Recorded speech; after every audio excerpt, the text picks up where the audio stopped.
want to show you an incredible video of Angela Merkel. She's the Chancellor of Germany. She's the one who said that there should be no limits for immigration from the Muslim Middle East to Germany. She started the recent stampede by calling for 800,000 migrants, first come, first serve, no application forms necessary, no proof of any danger to your lives necessary, and anyone who can make it immediately gets thousands of dollars in special benefits, plus access to Germany's existing welfare state. 100,000 migrants, overwhelmingly young Muslim men, have come in the past month alone to take her up on her offer. In one single day, more than 10,000 men arrived in the city of Munich alone. Imagine that.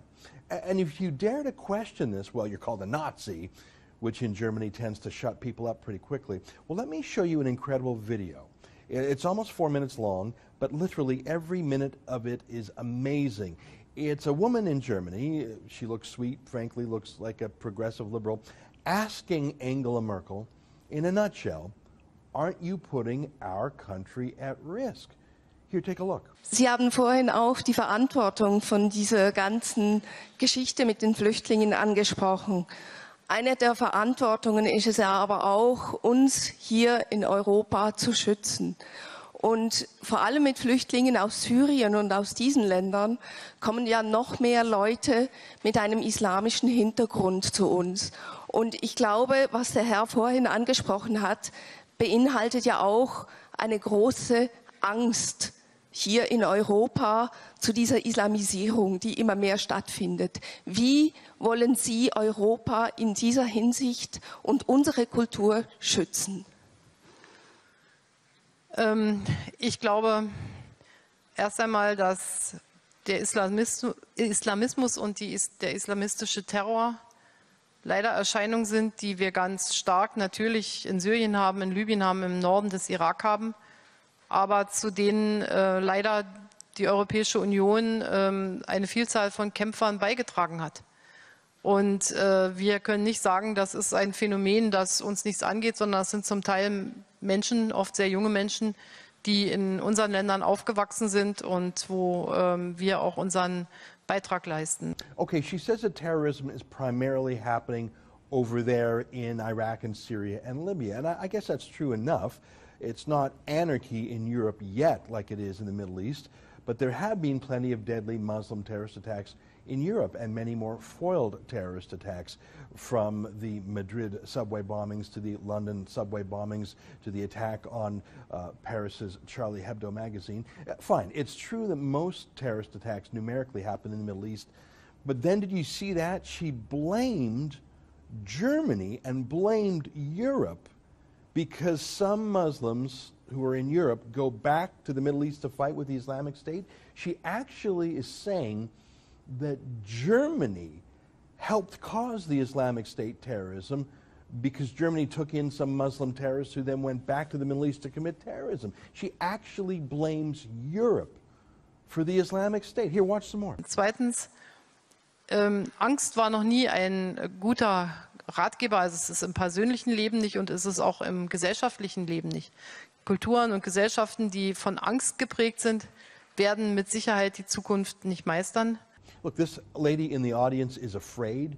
She's afraid of terrorism as we know it, afraid that amongst these hundreds of thousands of unscreened Muslim men are more terrorists to come. And all Merkel has to say, 15 seconds, is, well, fear is not a good advisor. Don't listen to fear. That's it. 15-second answer, just don't be afraid, just a little cliche. No real answers to real threats. Don't listen to fear. Well, how about listening to warnings from the Islamic State itself that says they're going to sneak in with these migrants? How about listening to evidence? How about to real Muslim terror plots being discovered in Europe every week? Don't listen to them? Here's more of Angela Merkel. Und drittens, wir haben diese Debatte natürlich auch, dass wir sehr viele Muslime in Deutschland haben. Wir haben die Debatte darüber, ob der Islam zu Deutschland gehört. Wenn man 4 Millionen Muslime hat, finde ich, braucht man nicht darüber zu streiten, ob jetzt die Muslime zu Deutschland gehören und der Islam nicht oder ob der Islam auch zu Deutschland gehört. Aber da gibt es auch diese Sorgen und ich muss Ihnen ganz ehrlich sagen, wir haben doch alle Chancen und alle Freiheiten, uns zu unserer Religion, sofern wir sie ausüben und an sie glauben, zu bekennen. So now she's suggesting that Islam belongs to Germany. And Germany now belongs to Islam, I presume. And anyways, she says there are already 4 million Muslims in Germany, so what are you going to do about it, right? Here's more. Und wenn ich was vermisse, dann ist das nicht, dass ich irgendjemandem vorwerfe, dass er sich zu seinem muslimischen Glauben bekennt, sondern dann haben wir doch auch den Mut zu sagen, dass wir Christen sind, haben wir doch den Mut zu sagen, dass wir da in einen Dialog eintreten.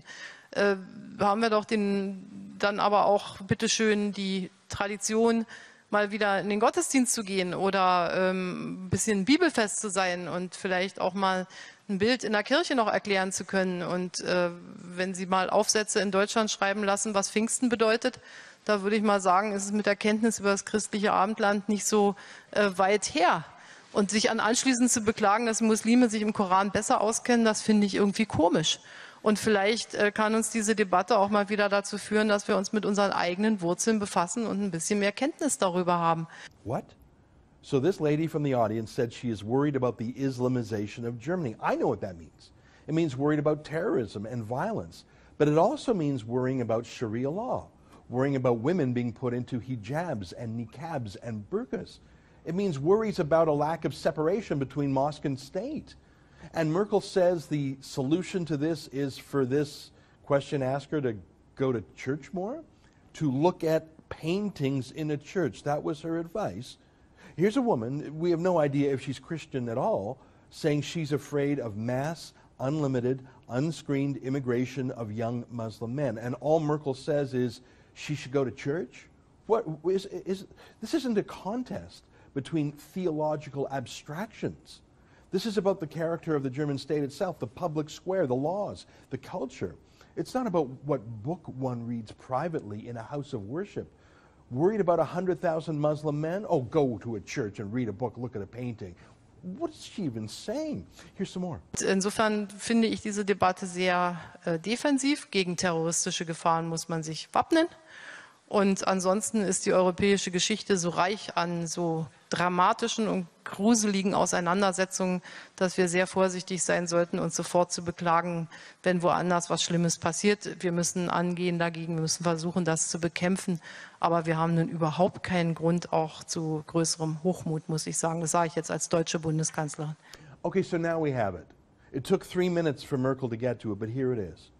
For her, this isn't about dealing with the facts on the ground. This isn't about the 100,000 Muslim migrant men she's taken in. This is about some sort of national psychological therapy for her as German Chancellor. Did you see that? She's saying, sure, jihadists may be evil, but who are we Germans to speak?